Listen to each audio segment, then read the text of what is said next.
Let's go. It's time. Put on play pants. All right, here we go. Podcast 94. That's Jason Ginty right there. My name is Rod Ryan. 4 podcasts in a row. I'm keeping track now. I don't know what we're going to talk about. I brought in a couple of things. I brought in a couple of albums that I wanted to kind of bust out. But I know that India became the 4th country to land on the moon. Ginty comes up with a top 5 because we've got a moon landing going on. So we're going to do our top 5 favorite space movies.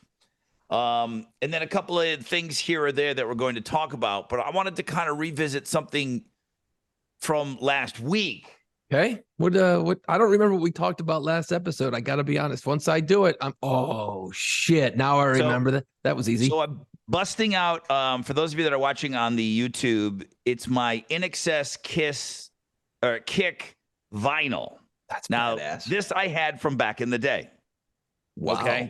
Okay. And it's 1987. I'm still buying vinyl in 1987. So I had this. This is senior year of high school. Dude, I played this album 4 times, front to back. This and since we've done the podcast last week, I don't know how this isn't on every list of greatest rock records of all time. I cannot believe how great this album is. Right. We did our INXS top 5 last week. You dropped the needle, because I dropped the needle on this. Guns in the Sky, New Sensation, Devil Inside, Need You Tonight, Mediate, Jesus. The Loved One, Wildlife, Never Tear Us Apart, Mystify, Kick, Calling All Nations, Tiny Daggers. Every fucking song is awesome. Now, they did have 5 singles off of this. So, I mean, it kind of puts it up there with, Michael Jackson and Alanis Morissette and that sort of thing. Third Eye Blind, believe it or not. This is just an absolute masterpiece, this album. You talk about it all the time. You do a good job of it saying, oh, man, we talk about something on the podcast, and then you maybe do a deep dive or you go back and you listen to some stuff. I enjoyed the shit out of listening to INXS this week. It was awesome. Yeah, I cranked up a bunch of INXS as well, man. It's and I've had conversations on our social media channels at PlayPantsPod, by the way.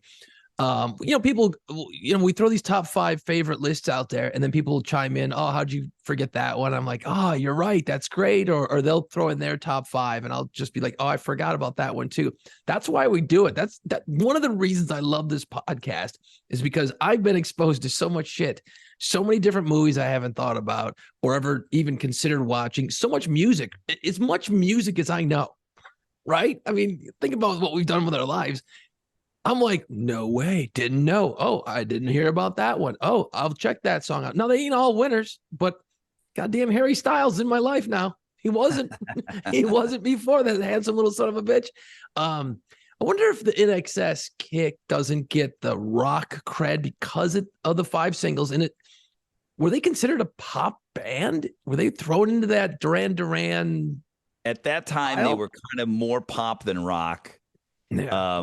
And they were so successful, they were so huge, and we talk about this all the time on this show. Back then, they were really compartmentalizing music, right? And they weren't really thought of as a rock band, but they were an MTV juggernaut, and that was the airplay they needed. So I mean, I would never put down what we do. Radio airplay is still unbelievably important, all the way up to U2. But it just, INXS was just so huge. I mean, when this album's out and they're on their 5th single, they're the biggest band in the world. And the other thing that I was listening to is it doesn't sound old. Right. It doesn't sound dated. It is old. It's 1987. It's 36 years old, right? Right. So it just, I don't know. It doesn't sound old to me, but old ears are listening to it. So I would love for Henry to sit down and listen to a couple of these songs. I mean, he's heard them. I mean, Devil Inside and stuff like that. It doesn't sound old. When both of our favorite songs for INXS was Don't Change. That song sounds old. Yeah, it's a different sound. But Kick doesn't sound old to me for some reason. Those songs are absolutely timeless. And I do think it's different than Duran Duran. I think Duran Duran sounds 80s. Duran Duran has a sound, and it does sound dated to me. There's something about In Excess. I don't know. I'm just riding this like crazy In Excess high right now. But I really do think that stuff sounds amazing. It would be interesting to talk to a band like Who's Left in Excess or any of these bands, like just to have that comment go to a band. Can you imagine? Like even listen to like some Pearl Jam and Stone Temple Pilots and some of the early 90s stuff. You listen to it and you're like, sounds a little dated right now. But then there's other stuff that doesn't. But you're In Excess. Can you imagine like asking someone in the band and go, hey, listen, and say what you just said to someone in the band? Hey, your stuff, I don't know if that was the plan back then or it's just sheer luck, but it still sounds good today, where you can't say that about a lot of albums. You know what I mean? Yeah, and you can't say that a lot about stuff with keyboards in it. The keyboard stuff is the keyboard stuff sometimes is just some of the dead giveaway of sounding old. And I really, again, with the keyboards in there, that album, it doesn't sound exactly like stuff that's out right now, but it doesn't have a dated, old-timey sounding thing to me at all. Start to finish, that album. Yeah. I'm telling you, it's a fucking masterpiece. I don't know if it's on a masterpiece list. It should be. It's that good. Does it say who produced the album on the back of that thing? Because I'm just curious if that's somebody that anyone would know the name who produced it. I mean, it's Australia. So produced by Chris Thomas, mixed by Bob Clearmountain. Nope. Two names I do not recognize. So, but they were on Atlantic at the time. That's but yeah, those names are not screaming out at me. No, those are not your famous like Mutt Lange or any of those guys that you hear about. Yeah, that's cool though. Yeah, I'm gonna have to. Is it good? I'll tell you what, it was a great week. It was an absolutely awesome week listening, and I didn't go and listen to other In Excess. I put that album on and I just played it, flipped it, played it again, and I probably did it 4 or 5 times throughout the week. And it was a good time every time the needle dropped. It was a fucking party at my house, a one-man party, but still, it was a party. Hey, those are good parties. I listened to Don't Change a few times over the weekend. I had it on. And I was amazing. Crying. I mean, that is, that's I'll Stop the World and Melt with You. I mean, it's huge. Yeah. That could have been the closing song on Valley Girl. Oh yeah, that's if you think when Nick Cage finally gets the girl at the prom, steals the dude's car, and then goes to his hotel room, and they play that song. Now, I'll Stop the World and Melt with You was absolutely perfect at the end of that movie, but you could have easily put the In Excess song in there. God. It could have interchanged in there easily. Yeah. Now that I'm thinking about it, probably to date, my favorite top 5 list was exit songs in movies. I don't know if we brought up Valley Girl. Nah, we didn't. I'm pretty sure we didn't, because I would remember that. And that's one of the all-time greats. Yeah. That's one of the all-time greats, because that song was a new song back then. Boy, you really hit the gold mine when you have a new song and it works at the end of a movie. I mean, you don't know. And it becomes the song of that generation. It becomes the song of that era, Yeah. The song of the summer. World and Melt with You. I mean, whoever said, hey, we should put this here, it's like, boy, you called that one. You have golden ears. You lucky son of a bitch, right? Yeah, it's not like, I'm sure you've seen Frozen about 10 dozen times at this point. Yeah. But like, Let It Go, the big song, like that was scrutinized, and they had a million writers, and they worked the shit out of that song and they tested it and worked it a million ways to Sunday to make it, to at least give themselves a great chance that song was going to be such a key to the movie that it was going to be a good song. Where they didn't do that for Valley Girl. They just went, I'm pretty sure this is a pretty cool song. Well, yeah. I mean, none of those songs were written for the movie. Correct. And now Disney is writing songs. I'll tell you what, I will take Let It Go, because I'm living in this world right now. I'm done with Lin-Manuel Miranda. I'm done with him. His stuff is so him, Encanto. And then he's got to kind of do that rap kind of thing in the middle of the song. And we don't talk about Bruno, and there's got to be the breakdown. And then my kid just got me to watch, I think, Vivo, which stunk. I don't know. My kid likes it, but Vivo, and Lin-Manuel Miranda did all the music. He did all the music for Moana. The Moana, yeah. Yeah. Which So pretty good. and I gotta be. he got Rock to, he got Rock to even rap a little bit in the middle of his, thank you, you're welcome song. Right. I'm done with him. I'm done with him because I got to watch these kid movies. It's just his stuff is just getting too okay, bro. You're just kind of stamping it through now, Well, they use him I too would much. They rather go have to Let It Go, Yeah. like a new cheesy, awful earworm song. You're probably going to get one. I'm sure of it, man. I am absolutely sure one's going to come out at some point because they've got to keep churning out those movies. Have you been to the movie? Yeah, go ahead. I was going to say, because I wanted to bust out one more vinyl, but go ahead. I was just going to ask you, have you been to the movies lately?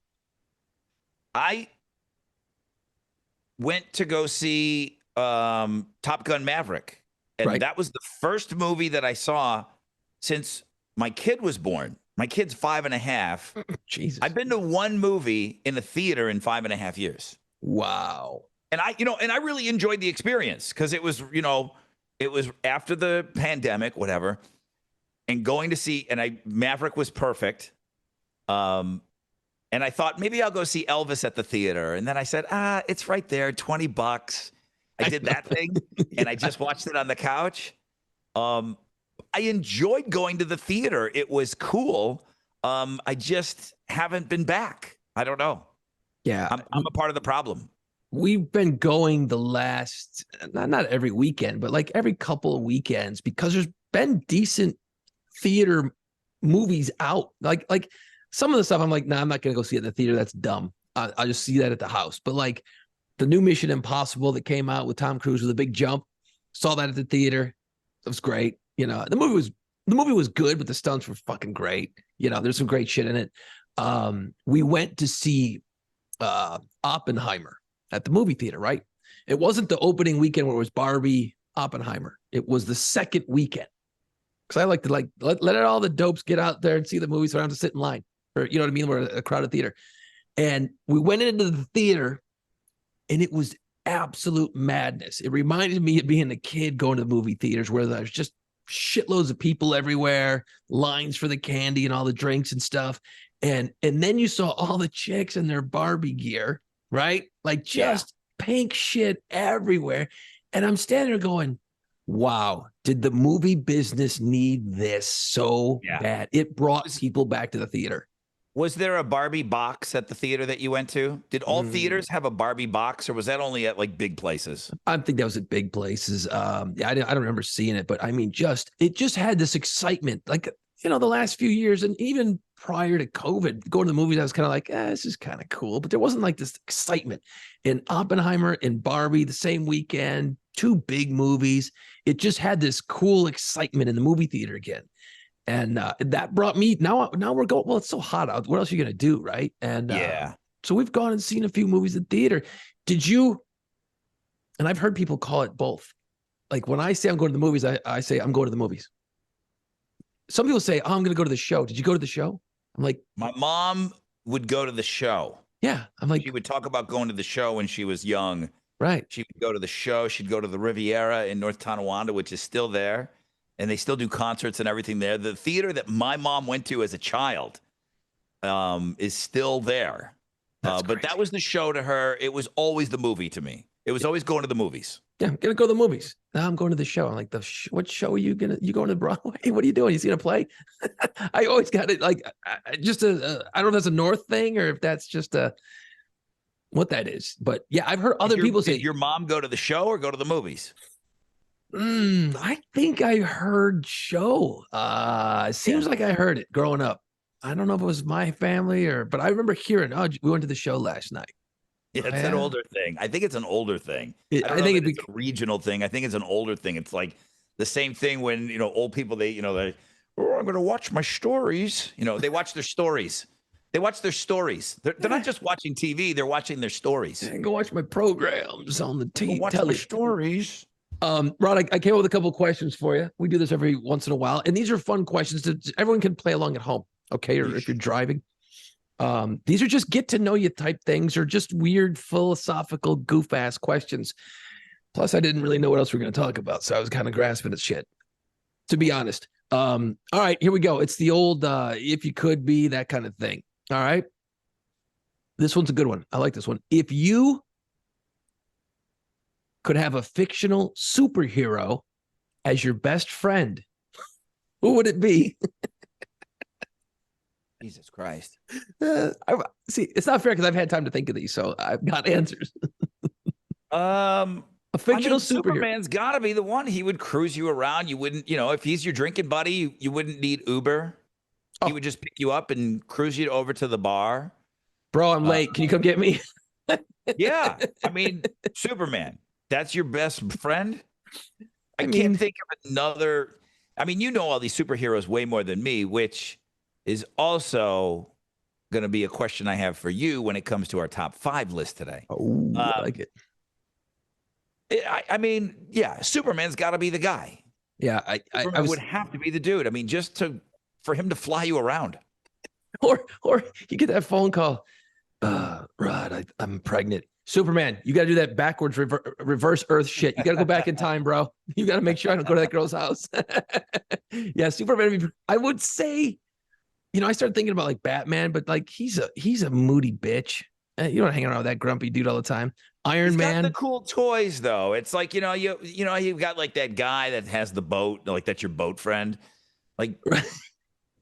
Like the guy with the Batman pool. definitely has like the badass stuff. I mean, you're gonna get ass going out in the Batmobile. Like you're gonna pull ass for sure. Yeah, rolling up in the Batmobile and the Bat Cycle. And is there a Bat boat?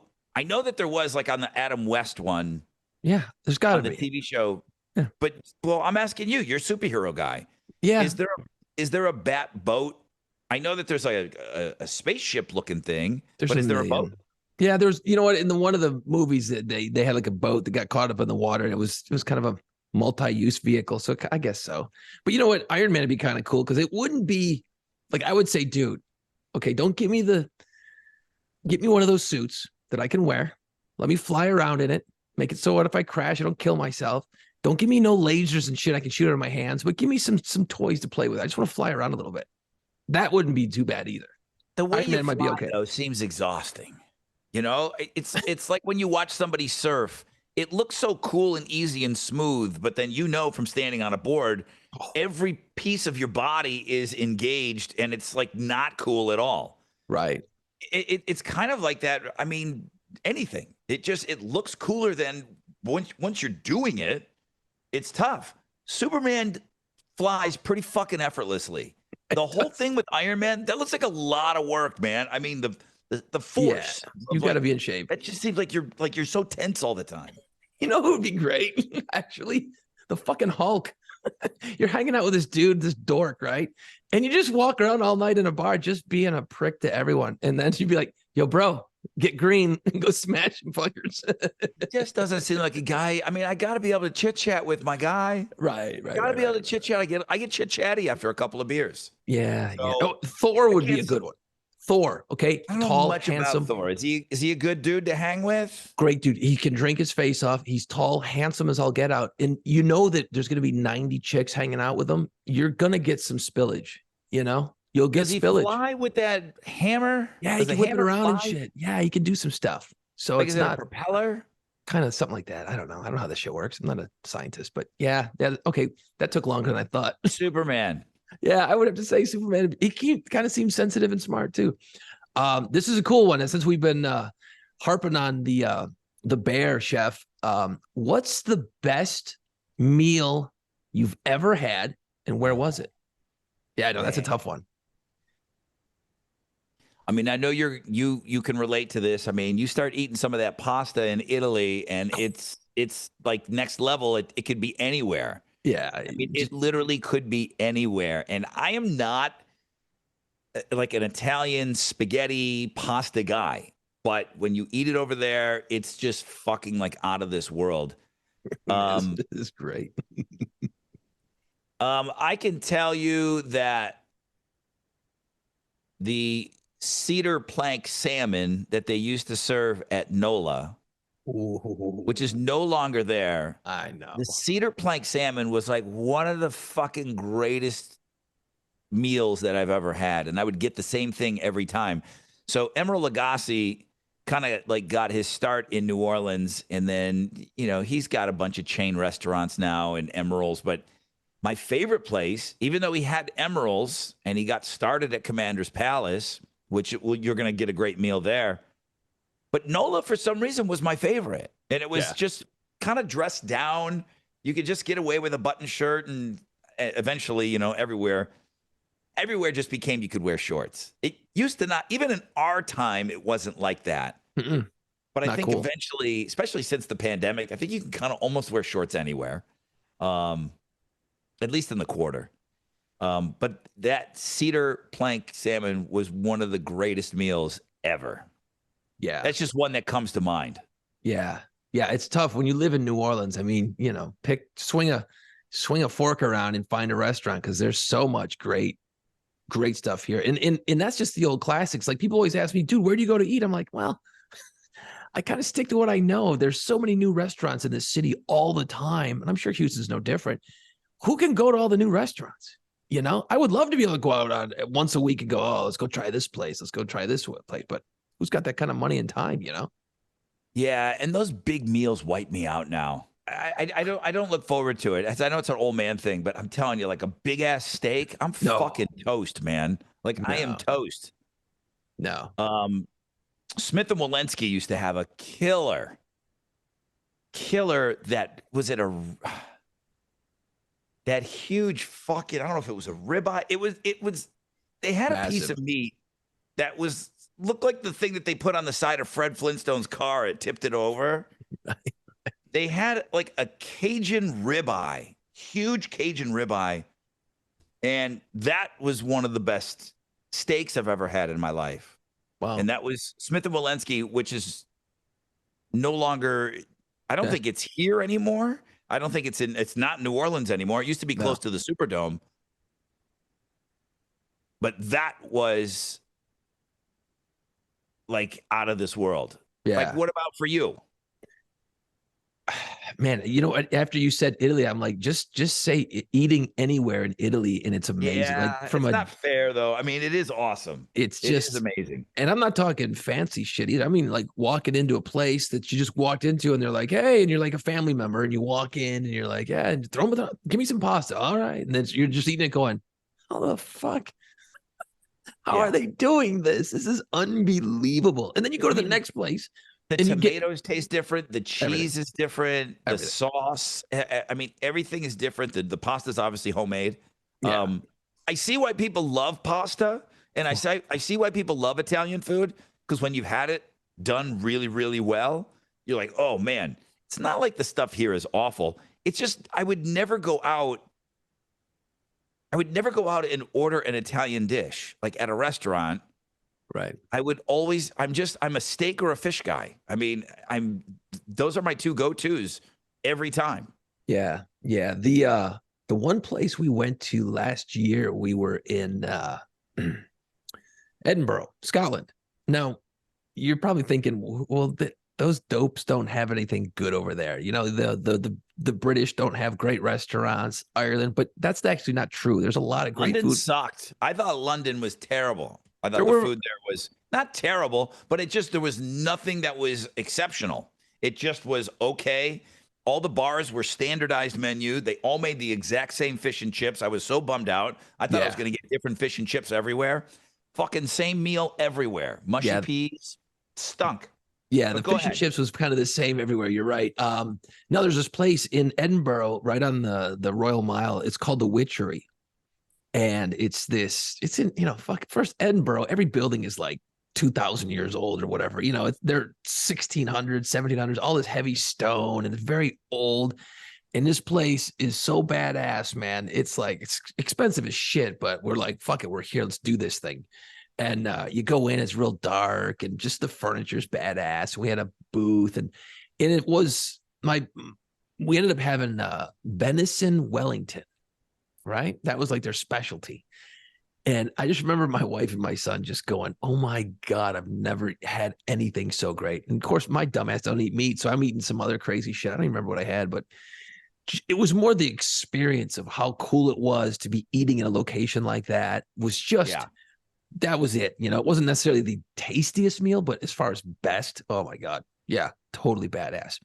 So the last really great meal that I had, and I don't go out a lot to eat. Okay, I mean, you know, like especially like being like a single dude, you don't do it. You know, and even when I was married and you got a young kid, you just don't go out to like nice places anymore. No, too hard. The last really good meal I had, I was in Epcot. It's the Meet the Princesses dinner, and it is. I had to go look it up really quick. It's the Ascaris Royal Banquet Hall. So it's $63, and you know I'm there with London, and the princesses are walking around, and they spend time, you know, like with all the kids. Grilled salmon with herb butter, red cabbage, Norwegian chicken and dumplings, field greens, Norwegian meatballs, field green salad, lingonberry vinaigrette, dude. And you can eat as much as you want. I made a pig of myself. Yeah, why wouldn't you? Yeah, go ahead. Sure, Snow White, go ahead, hang out. And I'm stuffing my face, dude. It was awesome. My kid, it was like $40 for my kid. I think it says here it was 63 for an adult. That's actually a good deal. It was really good. It's sold out. You go because you want your kid to meet the princesses and get their autograph and get their picture. And dad is fucking packing it in. Saw gauges, cabbage. It was awesome. I'll tell you what, that was the last time that I gorged. Like I'm like, more salmon over here. Let's go. Shit. Tinkerbell, more salmon. It was a really good meal, dude. That wasn't like not an all-time meal, but that's the last time that I can tell you that I had like a memorable plate of food. Right. You know, another place. God, we're gonna sit here and talk about food all night. Now I'm starving already. A cool place. If you go to Vegas, do the brunch at the Wynn. Well, all those brunches got to be completely knocked out. But what made the Wynn so good? Just, I don't know. We went there years ago and it was unbelievable. Like that's when I actually I ate until I couldn't stand up. I was so mad and grossed out by myself afterwards. You know, you had a good time when you're grossed out by your own self. Yeah. Food and then fucking wipes me out now, bro. I mean, food wipes me out. Like my eyes are bigger than my stomach and you just want to keep eating and you know, like you're going to pay. Yeah. And it's like, fuck no, man. I want some more. What is this shit what is this Denmark thing? Bring more of that. Get those princesses slinging some hash over here. Come on. But you know what I don't care about? Like they had all these different desserts and everybody kind of loses their mind. Like when the dessert thing comes, that doesn't do anything for me. Nope. I'm not there for dessert. It's all that fucking food. I want it. Yeah. The dessert thing, you know what I mean? You get one little piece of something and I get a spoon of it. I do want to try it. But that's never been my thing. That's never been my big thing. No, the dessert thing, I'm just like, whatever. I don't care. I'm eating this shit because that's why I'm here. I'm here to eat whatever it is you're throwing out here. That's your thing. I want to try your thing at this restaurant. Okay, well, that was cool. Here's one. This is going to be the tough one, I think. And I hope you don't say the obvious. And if you do, it's fine. It's your answer. If someone called you up, okay, and you had this opportunity, it's a once in a lifetime, obviously. If you could perform drums with a famous musician or band, living or dead, could be anybody, who would it be and why? And you got time to practice and get your mind right and all that shit. Like, who do you think would be like the most fun to play the drums with? I guess it's still even though they're fucking goofballs and they're an embarrassment to themselves, it's still Kiss. Right. That would still be the ultimate. That was my dream when I was a little kid that, you know, Peter Criss went down and they're like, does anybody know? Is there a doctor in the house? Is there a drummer in the house? You know, and I'm like, I know all the songs. I mean, of course, it'd be great to go up with the Foo Fighters and all these other bands, but to go up and play Kiss with Kiss and be on the riser and going up and the whole thing. I mean, Jesus, that would be cool as shit. Actually. It's just because it was a dream when I was a child. Right. And I got to respect young me on this, that that still would be the greatest thing ever, is playing with Kiss. It's still the most important band from my childhood moving into my adulthood. It's embarrassing now how they are. It really is. But that would be the band. Yeah. Yeah. I mean, can you imagine just Gene turns around, you're locking in on the groove, and you just be like, it would be just amazing. But you could easily say, well, dude, you wouldn't want to be the drummer for, Elvis on one of his Vegas shows or something like that because you said Alive or Dead. Yeah, sure. But still, Kiss. I mean, there's just no other band that was so impactful. It's still, it's still my Beatles. It's still my Beatles. Right. Now that would be wild. You get to wear the kitty cat makeup. Come out and sing Beth. I'd have to lip sync it. You know what? I would pay.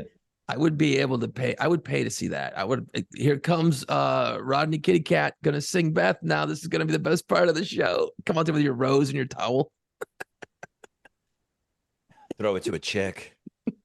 No, dude, I'm hotel room keys at me, panties, brasiers coming up on the stage. Yeah, didn't even I would think about that one night. I didn't think about that part of the deal either, man. Yeah. All right. I'd go old school on that. Last one. If and this one should get wild. If you were immortal for one day, what would you do? Like think Bill Murray in Groundhog Day, right? He tried everything to kill himself. What would you do if you were immortal? Which means anything you've ever been afraid to do is pretty much off the books now. Right. For one day, you got 24 hours to be immortal. Can't get hurt. Can't die. You know what? Go to that fucking Disney buffet first and just eat until I couldn't stand up. Everything with high cholesterol. I would fucking get a bunch of school buses. I would line them up. Oh, shit. Okay? And if I'm not going to get hurt and I'm not going to die, I want to fucking feel like Evel Knievel for one day. Yep. I'm not going to get hurt. I'm not going to break my bones, but I'm jumping some buses on a motorcycle. I'm jumping buses. Yeah. I'm not going to go for the whole record. I'm not doing Wembley Stadium or the Astrodome, but I'm definitely getting some buses and some janky ramps. And I'm going old school. Because again, going back to my childhood, that's all we did, man. We just jumped shit, in our bicycles. If you can't get hurt. Nothing. Yeah. Like you crash land because you're gonna crash land. You're not gonna stick the landing, and you just get up, and walk over, and go, "Let's do that again." And you go back, get a new bike, and hit it again till you get it right. That would be pretty freaking cool. I'm gonna do a bus. I'm gonna put a shark in there, Shark Tank, because he tried that back in the day. I know that shit. Even though Fonzie is the owner of Jump the Shark, but people forget that Evel Knievel was gonna jump some sharks as well. But he got hurt in the practice. But yeah, I'm jumping shit. I'm jumping all kinds of shit all day, nonstop. The whole day I'm just jumping everything. Just motorcycles and smashing shit. Yeah. Jumping chicks. I'm jumping over chicks. Yeah. Everything. Yeah. No, actually that'd be kind of cool. See, I would kind of do the same thing. I would probably go to some tall ass buildings and just launch off them. Just to feel like what it would be like to fly. I'd steal out of an airplane. All that shit. It's like, fuck, I'm going to go try this jetpack thing out. I'm going to figure out why we don't have it. Yeah. I would test pilot some jetpacks, flying cars. What do you got? Throw me in. I'll go fly this bitch around. I would go into a smash, the smash up derbies. I'd go do one of those. No helmet. I would probably think about is jumping all the shit I want to jump. I jump over my house. I would jump over my fucking house. Yeah, can you imagine? On a motorcycle.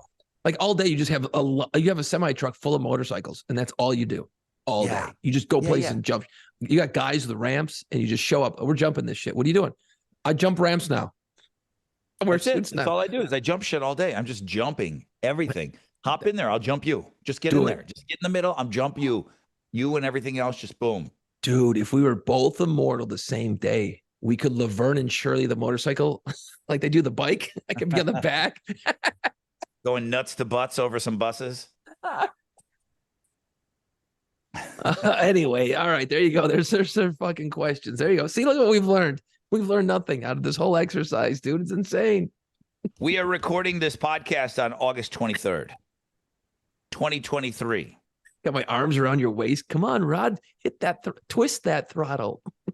Belt loops. I'm more comfortable with you in the belt loops. I don't really want you all the way around. Actually, why the fuck am I hanging on? I'm just sitting back there reading a book or something. I don't give a shit. I'm texting. I'm doing it for the gram. The other way. I'm going, yeah, butts to butts. Nuts to butts. All right, yeah, butts to butts. Hey, August 23rd, 2023. Rewind to August 23rd, 1988. Ooh, 80. Going for more vinyl here. Uh-oh, what is Boom. this? Ooh. Jane's shit. Addiction, Nothing Shocking. One of the most important albums of all time. Really? We've talked about this before. This album is every bit as important as Nirvana's Nevermind. As a matter of fact, this was the spark for the explosion that happened later on. 1988, this truly was this unbelievable thing that I had never heard before. Again, got to give it up to Sister Sue. She found it first. And then I bet you it was played on Canadian radio. I bet you CFNY played it. Probably. It had to be where she heard it. Yeah.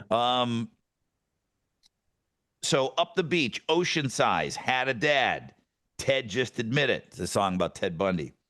Standing in the Shower Thinking, Summertime Rolls, Mountain Song, Idiot's Rule, Jane Says, and then they go out with Thank You Boys. Wow. I really do put this at absolute ground zero.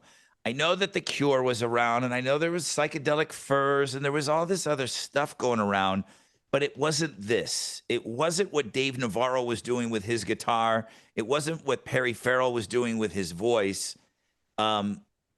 This melded. This was the first time I heard punk and rock perfected together. You know, I mean, you go back and they even kind of look at some of that early, Def Leppard stuff. And, that came from punk and even some of the early Van Halen stuff. Punk was what was happening back then, even that song Atomic Punk. Right. But this was metal and punk.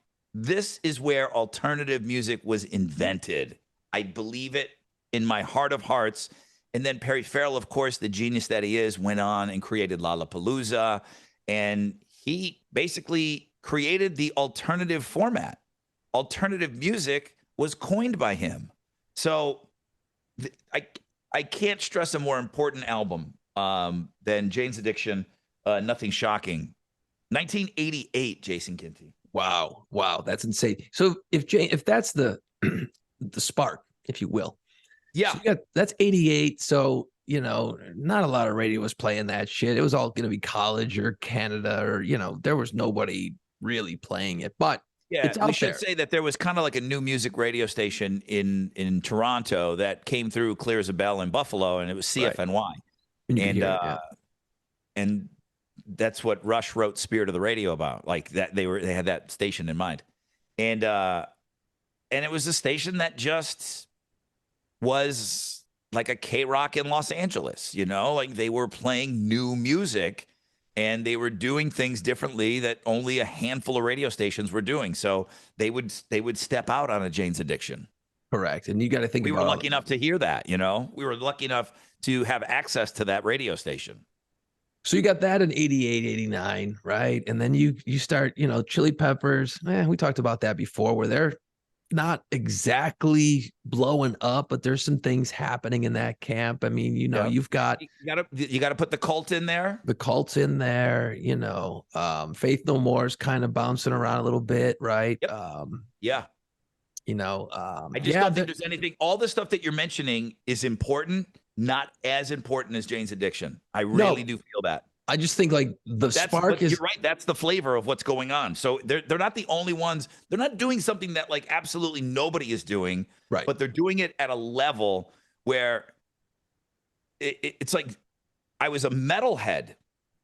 Okay. And I'm just, just banging the Iron Maiden and the Judas Priest, and then all of a sudden there's this, and it's connecting me to something else.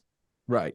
Because I'm so metal, and then now this is taking me in just a different direction, you know? Yeah, it's like those other bands I mentioned are like the Wick to Nirvana's Nevermind. You know, Yes. It's like Spark. Things are kind of, and then there's a million other bands out there floating around in that underground scene, and then you start to bubble up. You know, Soundgarden does their early shit, and then you got Alice in Chains comes out, and then it starts to go, and then of course Smells Like Teen Spirit and Game Over, the bomb. Right. The Oppenheimer's dropped. But this album should be mentioned every time Appetite for Destruction is mentioned. It's not. It just should be. It Right. absolutely should be. It just was that groundbreaking. I mean, Appetite was groundbreaking. Yeah. And we talked about this, that, Appetite is just as responsible for destroying hair metal, if you want to call it that, like we did on a past episode with our favorite hair metal hair band singers. Guns N' Roses was just as responsible as, Nirvana was. Correct. Yeah. And they repeated, it was them Changing the landscape. Right. They were dying off because nobody could put out anything that was worth a shit at that point. And then Guns N' Roses hits and goes, all right, that's enough of that horse shit, pretty boy stuff, pretty girl stuff. And then, click, click, click, early 90s, and there you go. So yeah. No, it's interesting. I just don't know that it gets talked about as much as it should. And, I hope that Perry Farrell, we don't realize how amazing how lucky we are to have Jane's Addiction. I know you've seen them a handful of times. Yeah, great band. Holy shit. But seeing them back in the day, didn't see him on that tour. I saw him the next album, Ritual de lo Habitual. I went to Rochester to go see them. And now we're in maybe 1990. And there's still like this, we don't have the internet. We don't know everything. No, don't know anything. Jane's Addiction looked dangerous, man. They looked druggy. And, now we know they were. They were all heroin addicts. We're lucky that they're all alive, to be honest with you. But there was just something incredibly dangerous about them. And we didn't know everything. And it added to the band's mystique. Right. Because you didn't have the internet and you couldn't find out every single thing about it. You would just hear people talking, and it's like, oh yeah, well I heard this. Oh yeah, well I heard this. Well, I heard he had a hook on his hand. So we're in Rochester, and I don't know where we are, but wherever the Rochester Americans play, that's their hockey team, AAA hockey minor team. League hockey team. And we're on the floor and we're watching. And I never heard of Rollins Band before. I didn't know who Henry Rollins was, but Rollins Band played. And I just remember him up there with the tiny shorts and that huge fucking sun tattoo. So I was close enough to see the angriest man I'd ever seen in my life. I had no idea who he was, but Rollins Band opened up. And I'm standing on the floor, and Jane's Addiction's amazing. They're just absolutely amazing. They were so on their game. Perry can just sing live. Everything he does on the album, he can do live. And Dave Navarro is really just such an unbelievable top-tier guitar player. And he's so unique. Mm-hmm. I'm standing there, and all of a sudden, this big chunk of plywood hits me in my chest, square in the middle of my chest. I'm like, what the hell? And I step to the side, and I start helping it along. And then another piece comes by. I'm like, what the fuck is going on here? What is this? I'm thinking that it's like the front barricade that they're maybe tearing down, and they're bringing it, they're tearing it down. So, you're kind of creeping the whole concert. You're creeping. As I'm walking and as I'm creeping closer to the stage, I step down. I'm standing on the ice. Oh, jeez. They're pulling up the boards that covers up the ice. Holy and they're shit. sending them towards the back, and there's this huge chunk of ice. Super dangerous, bro. Yeah. I mean, Jane's Addiction, it was a very lively floor. Now think about all those people standing on it. How do you organize, and how do you get your fingers underneath there? It's like picking up manhole cover or something, but worse. And big chunks of the boards on the floor are coming by, and I watched the second half of that show standing on ice. That's kind of cool, but yeah, Pretty very, wild. very dangerous. Holy shit, that's insane.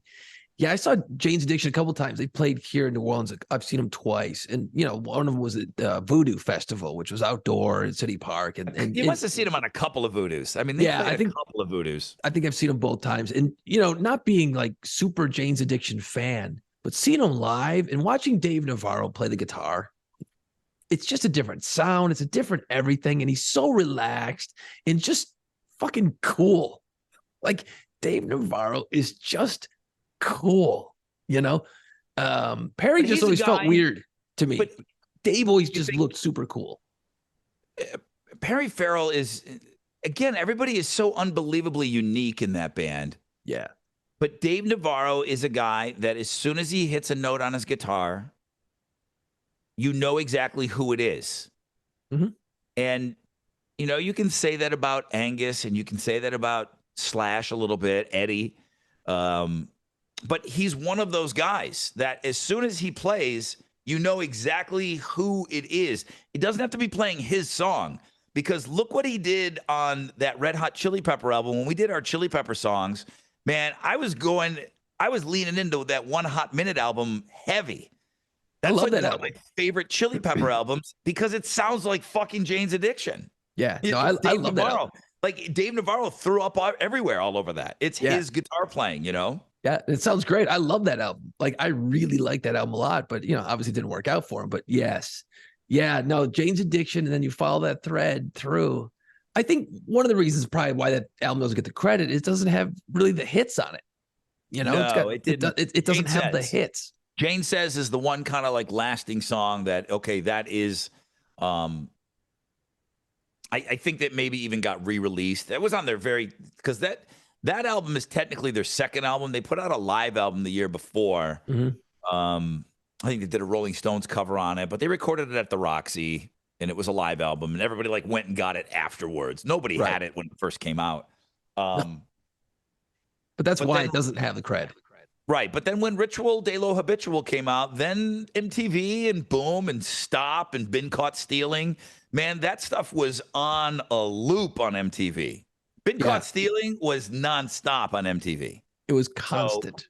So that was, that was good times for them. Like, we talk about how important MTV was for the popularity of these bands, but man, that video was huge. Huge. And then you think about Lollapalooza, where, in the early days, he grabbed all these bands that really weren't that well known yet. You didn't really know a lot of them. It's like, who? Rollins band? What the fuck is that? And Soundgarden was pretty new, and Pearl Jam and, 9 Inch Nails. There was just, they weren't mainstream names like they are now, But for him creating that festival and then putting Ice Cube on there. Correct. Or, putting Body Count in the middle of, these rock bands. That was him. That was Perry Farrell. I mean, that's just a part of his genius. I really do believe he's an absolute genius. I've gotten the chance to interview him a couple of times, and he's just incredibly smart. He's just the kindest soul. Yeah. He's genuine. He's not fucking faking it, man. He really is a throwback to a flower child. Yes. He has a childlike innocence to him, but he's a super genius on top of that. But he really just, I mean, you think about like what he did. He kind of created his own version of Woodstock. And he is that kind of peace and love, just really a happy guy. But Lollapalooza was fucking genius, I mean, and he was striking at the time that it was just so hot. So many people owe him a lot. I mean, just how many bands, owe Lollapalooza to being exposed to all those kids around the country? Oh, absolutely. They weren't getting airplay. And really, a lot of concerts now, these festivals, they took the mold and they started doing what Lollapalooza was doing, Sure. He does not get the credit. I was just sitting here thinking about it. It's like, man, and we always talk about Gen X and all that shit, but like, without Lollapalooza, that's another big key ingredient to Gen X and the whole musical revolution, if you want to call it that happened in the early 90s and mid 90s. Lollapalooza has to be thrown into that whole mix with the movies, with the music, with everything that was happening. I mean, there's just a laundry list of just lucky, perfect timing of shit happening. I mean, I know Kurt Cobain is definitely on that Mount Rushmore of Gen X, but Perry Farrell has to be on there. He has to be on there for his influence and everything that he was responsible for. He's got to be one of the four on that Mount Rushmore. He'd be one of the four, but he'd be the one you'd have to explain to people. You know what I mean? I don't think he would be people would say, oh yeah, Kurt Cobain, totally get it. Quentin Tarantino, totally get it. As far as Gen X and influence and all the pop culture stuff, throw up, Eddie Vedder, whatever. You put Perry up there, people be like, why? And then you have to explain to them. They go, oh yeah, that makes sense. I think he's one of those guys. He's like, everyone knows who the hell George Washington is and Thomas Jefferson is. Nobody knows who the fuck John Adams is. He's the second president, but he did more shit than either one of those guys in a lot of different ways. You know what I mean? You have to explain it to people. So that's a weird ass reference, but same kind of concept. It's kind of like Ben Franklin. Like, he was never the president, but he was around. He did shit. He was always around. He was always fucking around. He was always just banging Parisian whores and flying kites.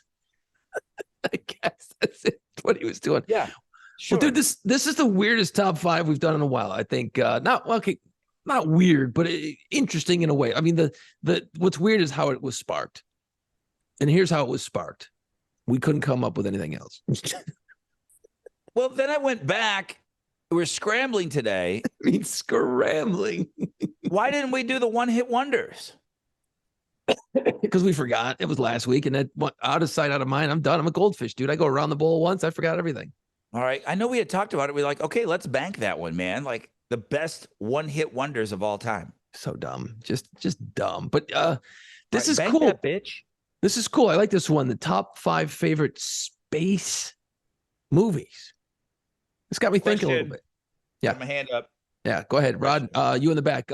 Future Kiss drummer at an upcoming concert with the kitty cat makeup. So current fucking superhero guy. Okay. Isn't the origin of every superhero except for Batman and Iron Man? Doesn't everybody come from space? Yes. Superman comes from space, right? Yeah. Thor comes from space. Captain America's from here. Okay. Batman. Robin. Guardians of the Galaxy, that's space.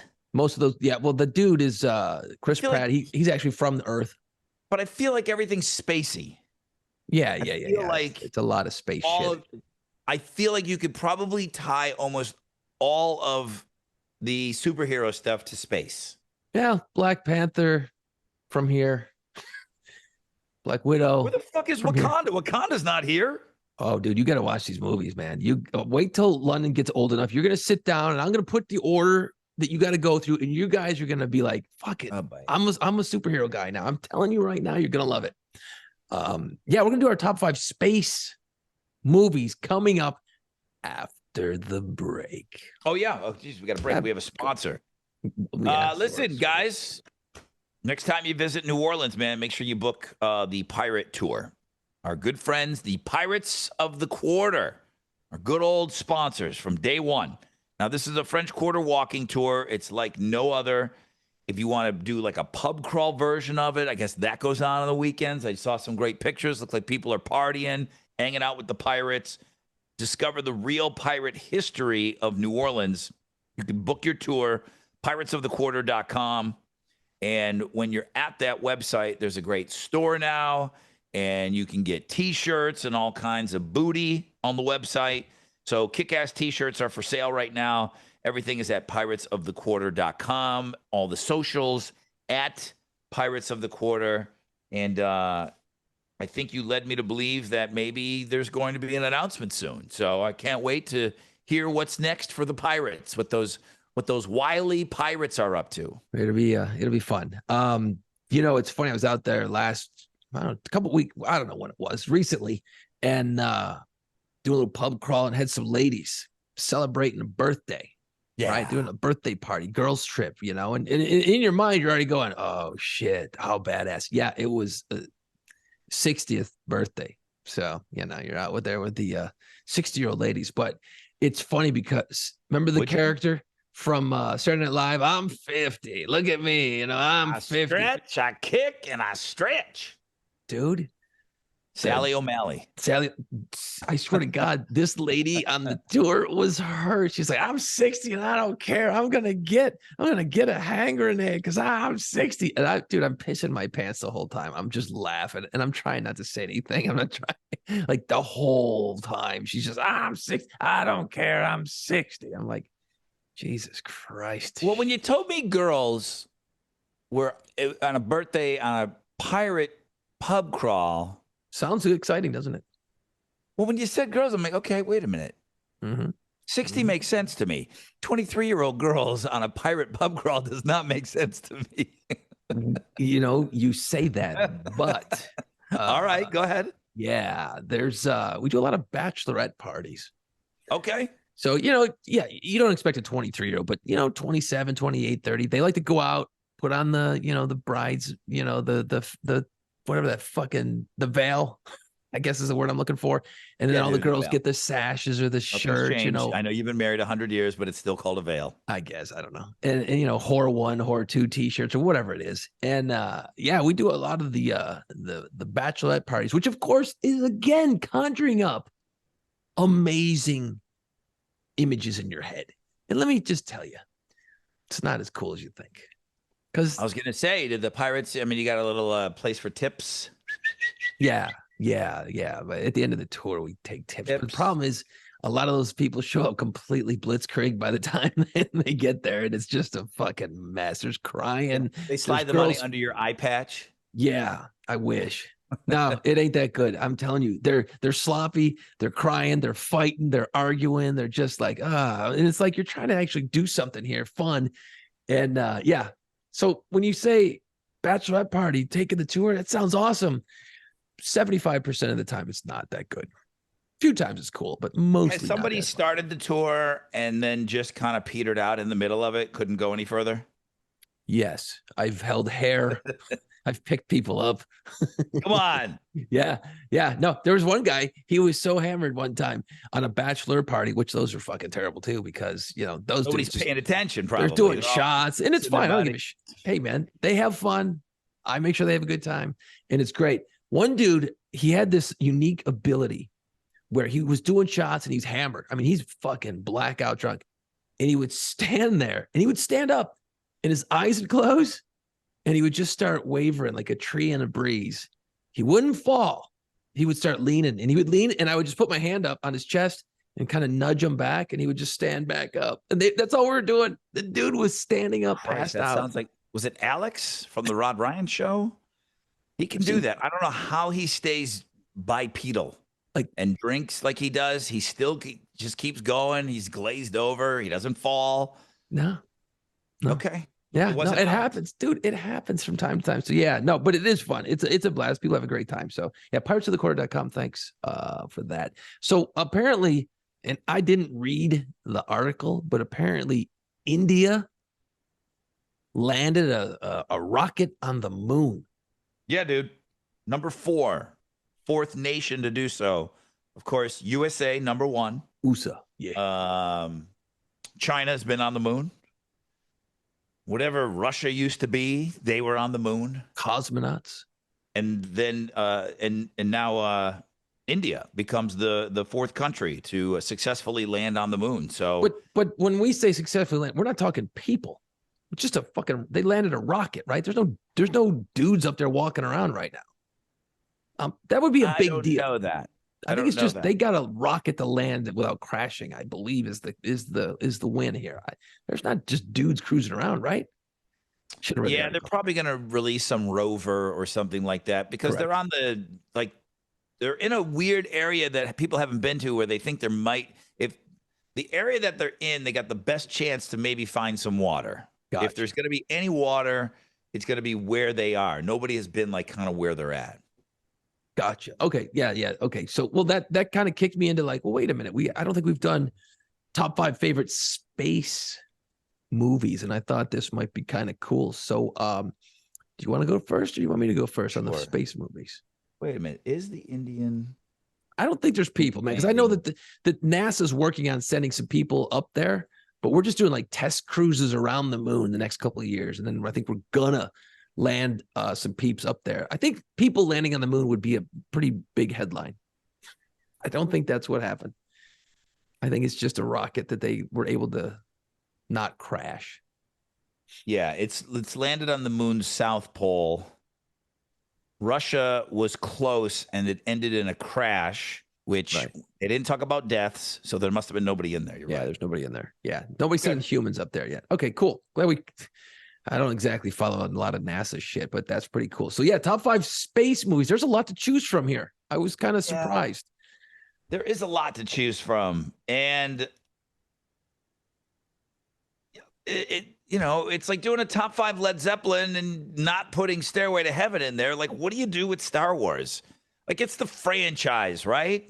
You're not going to go Star Wars 1, 2, 3, 4, and 5 on your list. I'll punch you in the nose if you do that. No, I wouldn't do that. That's not, no, because, but there's no denying that it's the granddaddy of them all. Correct. Right? But there's some that are way better than others. So if you had 2 on your list, I wouldn't be upset about it. I'm going to put Star Wars franchise in at 5 because I really feel like an idiot not mentioning them on a space movie top 5 list. Correct. Yeah. And it's not that I don't like them. It's just, I was a kid. I fucking lost my shit like everybody did over them. Yeah. It just didn't overtake my life, and I'm not going to conventions, and I don't have a Chewbacca costume here. Yet. But it was awesome. It was awesome. Yeah. So I'm going to wrap it all up into number 5. You okay with that? Yeah, I think that's fair. Totally fair. Okay. Absolutely. Yeah. Okay. Gotcha. All right. So I have that in at number 5. In at number 4, I did not see it when it came out, but I was 10 years old that summer. I was 9. Yeah, right around that. I was just about to turn 10. Dude, the movie Aliens with no internet, it was another one of those things that everybody was talking about it. And I remember wanting to see it so bad because there's the scene. The scene in Aliens is that alien coming through the dude's belly, right. and sticking out. And it's just, everyone was talking about it.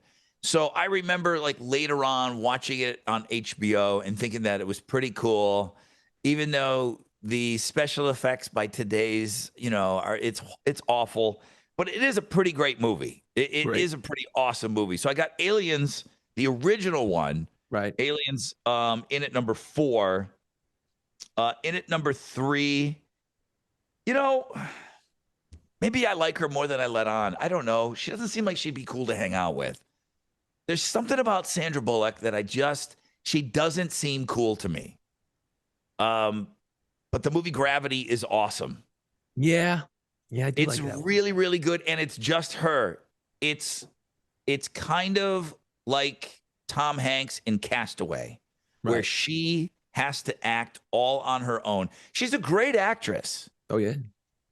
Something seems just a little uptight about her. And I know she's got the New Orleans connection and she's got little Louie and the whole thing. Is she cool? Would she be cool to hang out and drink with? I wouldn't be mad about it. If she invited me, I'd be like, yeah, that's cool. I'll do that. Would it be cool? Yeah, it would be cool. It would be cool. Yeah, I think so. She seems cool and funny and stuff. Yeah, I just think she's quiet. She seems quiet. You know what I mean? But maybe she's really good in that movie. Oh, freaking awesome in that movie. And I want to say that what's his nut is only in it like for the first 20 minutes, right? Clooney. Yeah, George Clooney. And then he just fucking, spoiler alert, but he just drifts away. Yeah, in literally. space. Like, dude, you're fucked. Like when your air runs out, like you're just gonna just gag and just die, and you're just gonna float around. That's pretty much how it would work in space, I think. Yeah, it's pretty emotional. Yeah, it's pretty damn emotional. It's just kind of like cut the line, cut the line, that type of thing. Like why should we both die? Cut the line, save yourself, and then boom, he just drifts away. And I don't know. It's good movie making. Right. It's really good movie making because you're like, holy shit. Yep. There's no saving that guy. That's it. It's like falling in a bottomless pit and you just never stop falling until you run out of air. Yeah. Yes. Yeah. Yeah, Gravity in at number 3. like it. In at number 2, I don't give a shit that it's cheesy. Armageddon is awesome. I got no problem with that. Armageddon is awesome. It's completely unrealistic, Oh. but the ensemble cast is great. Filming here in Houston is great. A lot of this stuff is probably filmed here in Houston. But Bruce Willis is awesome. Everyone else is a goof. Well, Michael Clark Duncan is cool. Right. They're all cool. It's good. It is It's a good movie. awesome cheese. It's Roadhouse in space, right? Yeah, Like, I guess it would be. Roadhouse is so fucking cheesy and stupid, and I love it. I love that movie, man. I love it. But it's awful, right? Dude, I would go to the Double Deuce right now. Yo, mijo, you need some help? All right, Armageddon in it too, Jesus. and then Apollo 13. Yeah. Yeah. I mean, how do you? Yeah. And I've told this story before. My first goddaughter, your daughter, I think Julie is about maybe 13 or 14, and she's visiting, and we go to Johnson Space Center. That's cool. And we're walking around, and there's rockets there, and there's the actual mission control where they drove everything, and that's where Ron Howard was able to film. They allowed him to use everything. So we're looking at it, and we're standing in this room, and I just said, "Okay, look at everything. The patches on the walls. They made patches back then, and Yeah. you learn all this stuff." And so going through it with her, and then coming home, going to the movie room, ordering a pizza, and watching Apollo 13, and watching it where we did it all in the same day. Oh, It's like one of my favorite days. that's awesome. It's probably my favorite day with Julia outside of her baptism. It was so awesome, and it made that movie so much better. And that movie's that movie's like so special to me, Right. And right. and it's a great movie. It's fucking Tom Hanks. I mean, it's awesome, right? It's awesome. Ron Howard. Ron Howard did that one. Yeah. Yeah. It was so great. So great. Lieutenant Dan's in it. I mean, it's a great Kevin Bacon. Yeah. No, that's a great one. That's a great one. Oh, nice Lieutenant list. Dan couldn't go up, but he's the one that it saves him. He's the one that kind of like re-engineers and kind of reworks everything to figure out how to get him some more air and shed some of the weight. You think about because that's based on a true situation, obviously. And you think about sometimes you get lucky and things happen, that whole it happens for a reason. You look at that and go, that dude got sick for a reason, or got, tested and he came back sick, because that way he was on the ground and he was so smart that he figured it all out through his experience to save their asses. Had he gone up, what happens to those guys in real life? Of course, you know what I mean? Because Kevin Bacon is the one that got to go. I don't remember the guy Murdoch, and I don't remember the names. Right. But Kevin Bacon was a fucking joke. Like, he wouldn't have been able to save them. No.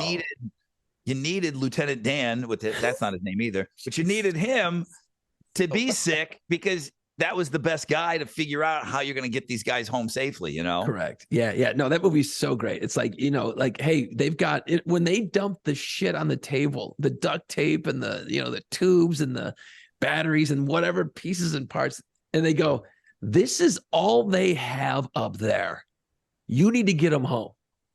And you just, all these brains, these engineers, and it's like, solve the problem, work the problem. And they did. It's mind-blowing. It's absolutely mind-blowing what you can do under that extreme pressure. It's such a great movie. So great. My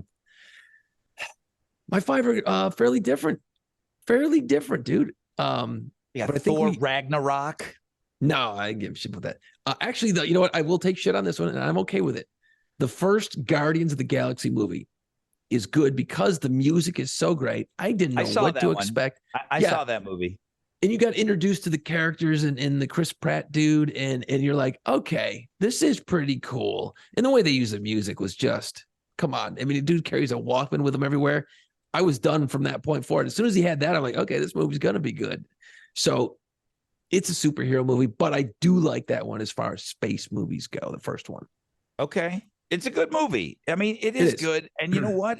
And I mean, one of my favorite things always, still now, I mean, I so much music was discovered for me off of movie soundtracks. They used to do such a good job on soundtracks. You know what I caught on TV the other day was I think it was 10 Things I Hate About You.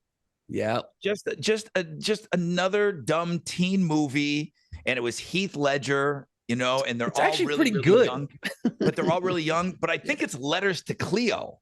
And they're doing "Cruel to Be Kind" at the school dance, and at the very end, they're doing a cover of Cheap Trick, "I Want You to Want Me." That soundtrack was great. I mean, So I guess where I'm going with this is Guardians of the Galaxy brought back the movie soundtrack, and kids were going to get that movie soundtrack. Oh, and the music some of that stuff is early 70s, late 60s, and Red there Bull, was bam, bam, bam, bam, bam, bam. yeah. Come and get your love. When did you hear those songs up until then? You didn't hear it very kids often. didn't know what that was. Nobody, and those are just great songs. But people were going after the movie soundtrack kind of went away for a while. Yeah. And that kind of brought it back where it's like, oh yeah, you've got to get the songs from that movie. That's a good thing, It's Great thing. Number 3, or no, I'm sorry, that was number 5. Number 4, I'm a sucker for this movie. I don't know why. And it's not necessarily outer space, but they do go to outer space. Independence Day with Will Smith and The Fly. I can't remember his name. He was in the scientist in Jurassic Park too. Anyway, Independence Day. I love that movie because I remember when it came out. Yes, Jeff Goldblum, and then Bill Paxton. No, yes, the president.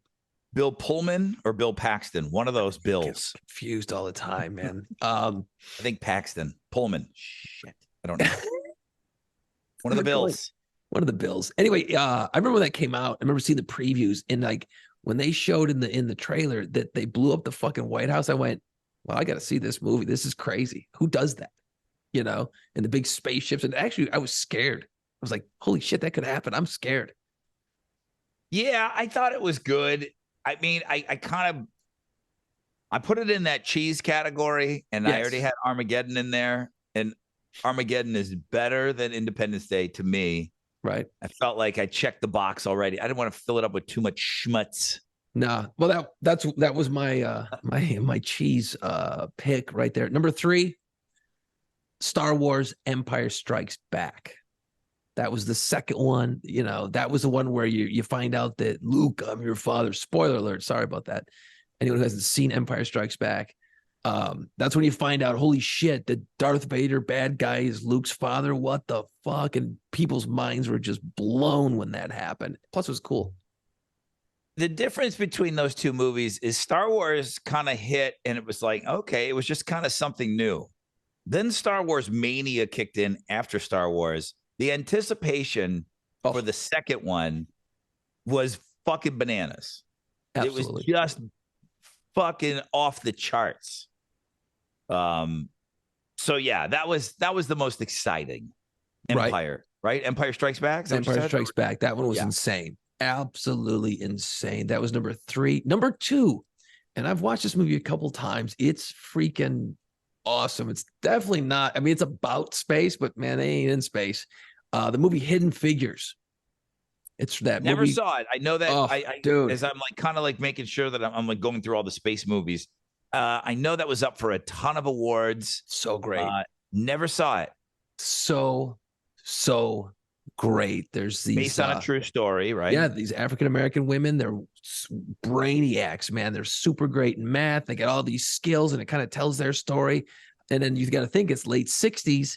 So they somehow worked their way into the space program in various ways. Well, of course, it's all a bunch of, white dudes, and it is the late 60s. And they're like, oh yeah, go get my coffee, or, oh, you're here to take the garbage out. And then the lady's like, no, I'm here to work math problems. Cause I don't know if you know this, but getting to the moon, a lot of math involved, a lot of math. God damn, those teachers were right. You're going to need that. Need math. I knew I wasn't going to be an astronaut, so I was okay. So yeah, Hidden Figures, man. If you haven't watched that, dude, you got to throw that one on, because that one is great. And then number 1, Apollo 13. I think we've already talked about it enough, but that is definitely my favorite space movie of all time. Anything on the fringe? Yeah. What do you got? The Martian. Yes, I wanted to put that in my list. I love that movie for some reason. It's the Castaway movie. Matt Damon like grows potatoes, right? Yep. Yeah, it's He figures Castaway. out a way to grow potatoes. It's Castaway because yeah, you're right. He's got to act and he's got to be all by himself. And it's great. Um, I love that it's movie. really good. It's Yeah. really, really good. I mean, I was struggling and I said, well, I got to put Star Wars on there. The Martian was on the fringe, and then The Right Stuff, which is older. Yeah, I don't remember that. That's the one that starts with Chuck Yeager breaking the sound barrier. Oh, okay, And yeah, then, yeah, yeah. And then he's like, I'm not fucking going to space. Look what I just did. And then they had to go find all these other like rebels that wanted to go up to space. And it's pretty awesome. Dennis Quaid. I think Ed Harris? Ed Harris, yeah. So he's in that and Apollo 13. Yeah, he's the guy running the show in Apollo 13. He's also running the show in The Truman Show. Oh, that's true. Boy, he's the boss and everything. Yep. You know what? Because as I'm looking at all this stuff and I'm looking at space movies and I want to make sure that I'm not missing anything, I knew that Hidden Figures had won a ton of awards, and I never saw, and does it deserve to be mentioned, Matthew McConaughey, Interstellar. Never saw it. And I think that won a bunch of awards. I saw it, but look, I think you know this. I'm kind of dumb. So yeah. I loved it, but I didn't understand what happened. I didn't get it. Like I'm watching, I'm just going, I don't know what the fuck just happened. And then that pissed me off. Is there a meme of like him crying like in the seat? Like he's seeing something and he's kind of having a meltdown. Yes. And dude, I don't know. I just got so confused and I was like so lost, and I just got mad. And then once you're not following the thread, I started getting mad that I know what the fuck was going on. And then at the end, I just went, yeah, I don't know what just happened. I was mad. So I liked the movie up until a point where I just went, fuck, what happened? So I don't need to see it.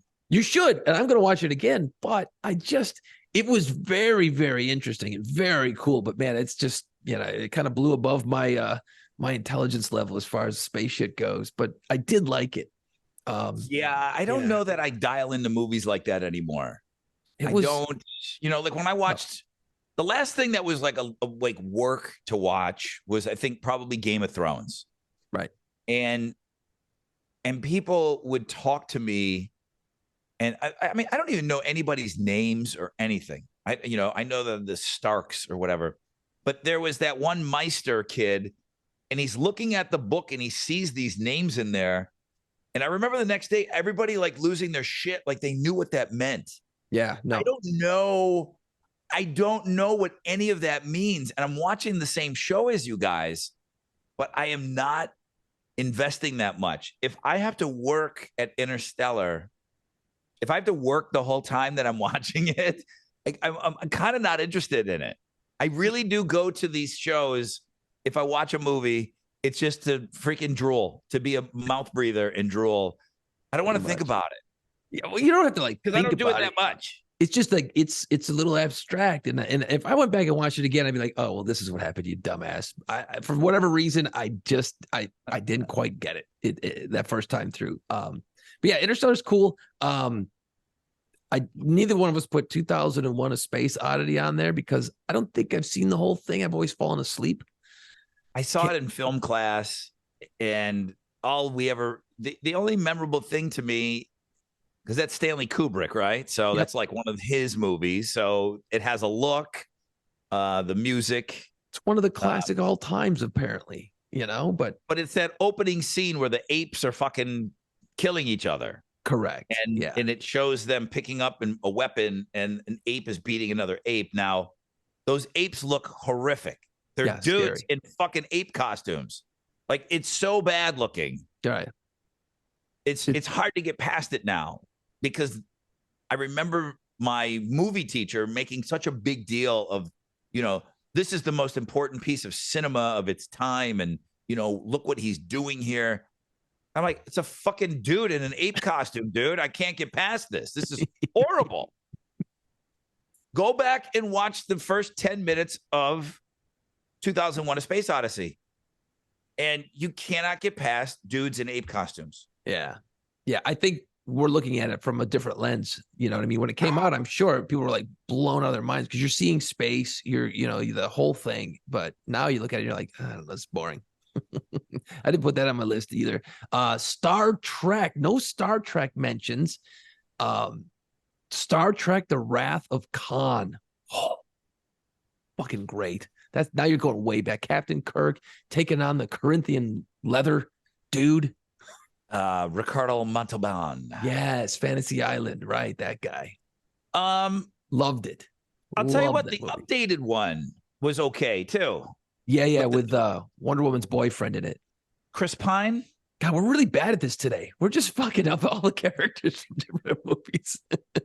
Am I wrong? Yeah, no, you're right. But I mean, yeah, no, he's great. Oh, okay. He is great in that. I love that. I saw the first new one. I didn't see the other ones. Yeah, that little Anton Yelchin kid was Chekhov, the kid that died. Yes, that's right. He got like ran over by his own car or something. Yeah. That's messed up. So yeah, that was a pretty good movie. That probably could have gotten a mention. The updated one. I wasn't down for the other Star Treks. It was on in my house growing up, and my brother was a huge Star Trek fan, so he was into it. But Okay. we'd go see the movies when they came out in the theaters. My parents would take us and we'd go see the Star Treks, and they were always great, man. They were fun. Dude, HBO ran the shit out of Spaceballs. Yeah. Spaceballs is great. Spaceballs is funny. I mean, it's Mel Brooks. It's Rick just Moranis. It's a different kind of humor. Right. It's just the humor of its day. And those guys, I don't know. It seemed like they all came like from vaudeville. I mean, they were old back then when they made these movies, Right. But funny though. It is. I never put that on my John list. Candy was barf instead of like John Candy was kind of like the Chewbacca type character. And, Right. I mean, it was funny. And then Bill Pullman or Bill Paxton. I think that is Bill Pullman or Paxton. Bill Paxton was in Twister, right? Bill Pullman was in Independence Day And Spaceballs. and Spaceballs. I think I got that right. Or And not. Bill Paxton is in Apollo 13. Yes. He gets really, really sick on board. Yes. Okay. Now we've got it. I think we got it figured out. Okay. We got the Bills figured out. Jesus, so dumb. Dude, Spaceballs is really good. It is funny. If I only put Star Wars in there because I felt like I had to. Spaceballs should be number 5. Okay. Spaceballs is that good. Fair enough. Fair enough. I didn't put the Avatars on my list because the first one I kind of fell asleep. I was like, what the fuck is all this blue shit in outer space? Did you see the second one in the theater? I saw the second one here at the house like probably 2 or 3 months ago. And I just was like, you know what? This is one of the biggest movies. I got to just watch it. So I got a point of reference. And I actually really liked it, the second one. I liked it a lot. There's some really just unbelievable cinematography, obviously, with it. But it was cool. I dug it. Like, I thought it was really good. It doesn't fit on my list, but it was cool. I say this all the time about Avatar. The biggest movie of all time, right? I think it is the first one, yeah. Okay. You ever seen anybody walking around with a fucking Avatar t-shirt? You ever seen one Avatar t-shirt? Not too often, no. Have you ever seen one? I think I actually have. It's probably at Disney World or some shit when they got the ride, but that's Did it. you ever go to McDonald's and get an Avatar cup? I don't think Or James Cameron any of does this that. Fucking tie-in shit. It's just, you know where I'm going with this. Right. You go out today, you go downtown, you're going to fucking see somebody wearing a stupid Star Wars hat or something. People, they talk about like loving Avatar. It's like, where are you? Where are all these people that went to this goddamn movie? Where are the Avatar people? There's no You merch. you don't see avatars at like the Halloween parties you go to. There's Yeah. going to be a fucking Yoda. You know what I mean? There's going to be some Mandalorian, That's but true. you you're don't right. see. There's no Avatar outside of the movie and the box office number. Where's all the other shit? Where's the Yeah. Avatar board game? Where's the Avatar video games? Where's the Avatar crap? Yeah, there must be a video game. I just don't play video games, but you're right. That is a great point. I've not seen hardly any of that shit. Every once in a while, like Mardi Gras, You might see one or two people, but there's a lot of work. Paint your shit blue and all that stuff, and the tail and the weird shit and the face. You know it's a lot of work? You know it's a lot of work? Boba Chewbacca. Fett. Okay, it's a lot of fucking work. Yeah. Okay? No, I'm with So you. all of it's a lot of work. And you're going to see all that shit still. Yeah, it's And true. I've never seen an Avatar t-shirt. No, not too. It's I swear maybe one at one Is there? point. Did they make an Avatar lunchbox, Jason, with a matching thermos? Is there such a thing? I don't think they still make those at all, do they? How did they make this amount of money? How did they make all this money and they didn't merchandise the shit out of that movie? Didn't have to, I guess. I don't know. Maybe that's a James Cameron thing. He's like, You I know don't want a bunch a of fucking little thermos. kids? Are there little blue dolls at your house? No, Is your kid? Was your kid playing with avatars? no, he didn't. I don't think he saw the movies. I don't think he gave a shit. He was like, that's boring. I don't care. Yeah, I don't know who paid to go see those movies. I Where's all don't. the shit? I have no idea. I don't know. Where's the shit? If you watch, probably you haven't yet, but you will at some point with London. Watch the movie Wall-E. It's a cartoon about like a little robot. Space Is it a involved, cartoon or is it live action? or it's a that kid movie. It's not, It's it's live not live. action, It's like isn't it? it's like a computer cartoon. It's not a drawn cartoon. It's good. It's really really good. And I remember seeing it. I've only seen it once. My memory's probably not great on it, but I remember watching it, going, "Oh, this is kind of cool. It's funny. It's got its moments, but then it just has such a great message on the human race. Like it literally is. You're sitting there as an adult watching it, you're going, "Oh, Jesus, God, we suck." Like it's really. It's a good It's movie. an older movie, right? 10 years ago, maybe. Oh, Yeah. okay. I thought it was an older movie. No, it might be a couple more than that, but yeah, it's not super old. It's not But like when you- Howard the Duck old. No. This is 2000s for sure. Okay. It's good, but it thought it was an old movie. it says some things about useless humans. It really does, and it's pretty spot on in a lot of ways. It's a good movie. So I don't think it's quite in London's wheelhouse yet, but there'll be a time when you'll watch it. I just thought of one. Triple titty. See, I didn't see Triple- that one in my research. Triple titty. Triple. Triple titty. You know what triple titty is? No. Total Recall. Total Recall. The girl's got the 3 boobs. That's Yes. space. Aren't they on Mars? Yes. Total Recall was on. I saw that and I'm like, I don't remember that one that well. So I do remember that one, and it's pretty fucking great. It's pretty awesome. Arnold Is that- Schwarzenegger. is that the one with Richard Dawson, the old Family Feud guy? No, Sends him that back was into Running space? Man. Running Man. See, I like that one too. That was Running Man. It was kind of just a futuristic kind of a take on Logan's Run, maybe. That's what it was. Okay, yeah. But Total Recall is total space movie. Huh. No, don't know. Maybe I didn't see it. Girl's got 3 boobs. The I'll have fuck? to Should see be it. in the top 5. She got 3 tits. Should be on top 5. Yeah, if you're gonna have that be your criteria, I suppose. Yeah, that would be good. Having 3 is better than 2, I suppose. It's like a puppy. It's a little weird. I'd be down for it though. I'd party. It'd freak me out. I wouldn't know what to do. I'd be like, yeah, I'd that's party with weird. that. Like, what kind of shirt do you wear? One size larger than what you would normally wear. What kind of bra you buying? Compensate for your extra bean. You're gonna go to the store and go, yeah, I need one with 3. You got to do some custom work on that. Of course, you're out of space. Maybe you don't need it. No gravity, so you're gonna be fine. Shit. All right. All right. Any final thoughts, Rod? Final thoughts. No, I really don't today. We passed out the backpacks. I don't have final numbers yet or anything like that, but we passed out the backpacks last Saturday. It's pretty rewarding. You know, you have your kid out there and, London's 5. So you try to explain these things. People don't have nice things like we have nice things. And, sometimes you take that for granted. So, just because she doesn't understand it, it doesn't mean you don't start like layering that stuff in there on her. It's like, hey, like she'll say, well, what does fortunate mean? I'm like, you're very fortunate. She's like, well, what does that mean? So then boom, that's a perfect time to explain all that shit to her. So, getting her involved in that charity stuff early on, it's pretty rewarding just to have her there. Yeah. So that was really, really fun. And it's just a really, really great day. And I'm already working on boobs rock designs. Nice. For Prostate Cancer Awareness Month for the fellas is next month already. So I was mailed a Cologuard box, and Lucky I'm you. going to shit in a bucket, and I'm going to ship it off. That's awesome. Boy, that makes you That's really not what want to be a dudes mailman. do. Yeah. You're on that age now. Yeah. So I'm gonna get my box soon. yeah. So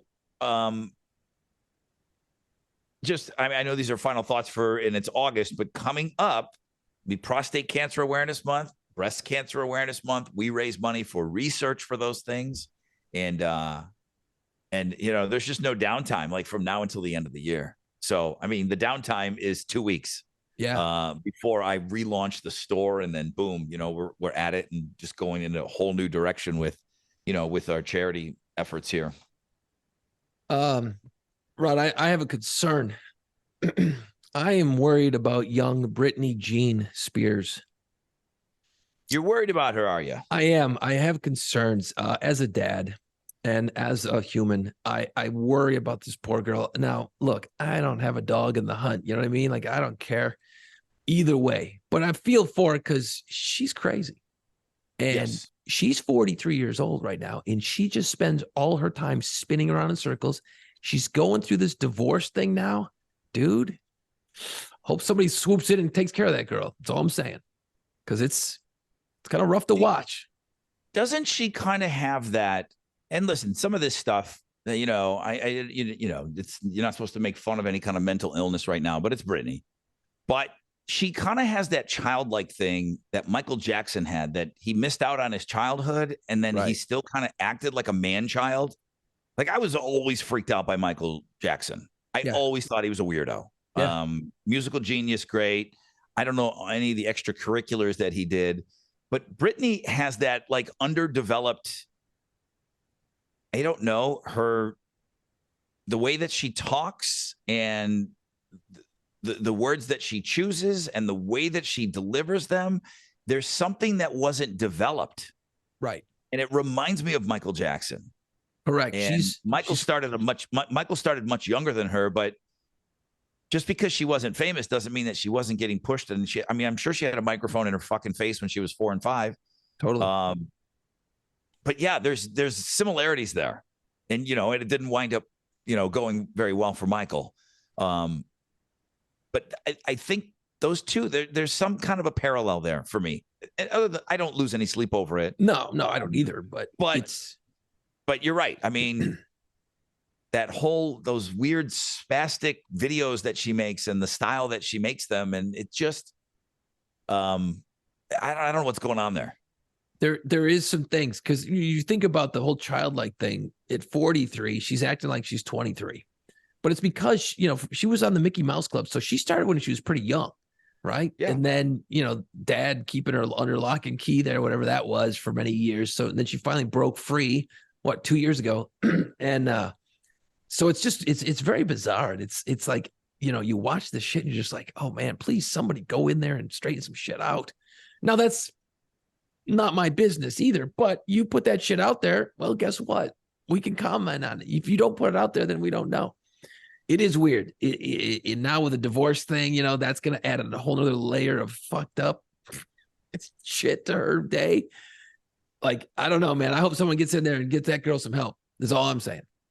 Yeah. I'm worried. It just doesn't. I mean, I hope that somebody gets in there and helps her too, because it doesn't look like it's going to end well. Like real help, not the dad, whatever the fuck he was doing, and the family's fucked up and whatever. Correct. Somebody, a manager, somebody. Yeah, I don't know. Whatever. Hopefully it'll be fine. Again, I'm not going to lose a whole lot of sleep over it. I'm actually done talking about it now. But I just was like, man, this is the thing. This is the thing. So anyway, look, episode 94 in the books. Follow us on our YouTube channel at Playpants Pod. Smash the subscribe button. We're on social media, Facebook, Twitter. Put down your 5 favorite, or maybe just 2. It doesn't have to be 5. I don't care. But engage, because we'll respond one way or another. And maybe we missed some. I'm sure we did. There's plenty of space movies out there that I'm sure we totally ignored, or shit on our 5. I don't care. That's what makes it fun too. I actually love that part. People are like, you dumbass, that movie sucks. And then I started thinking about it, I'm like, maybe they're right.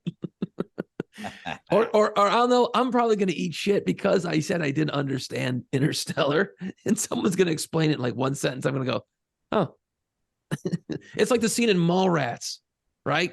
Where the fat guy's looking at that painting that's like nothing, but if you stare at it long enough, like there's a sailboat. Spoiler alert. Remember that? Clipper ship. Yeah. Well, I could never see those either. But everyone kept walking up going, it's a sailboat, stupid. So someone's going to be like, yeah, Interstellar, this is it. And I'm going to feel like an ass. But that's okay. I don't mind. That's how we learn. Well, I still need to see it. I'm going to put Hidden Figures on my watch list. Hidden Figures is great. I really like that movie a lot. Yeah, totally cool. All right, guys. Very cool. Thanks so much for checking this out. Bye-bye. Let's go. It's time. Put on play pants. Find us wherever you listen to podcasts. See us on our YouTube channel and follow our social media pages at PlayPantsPod.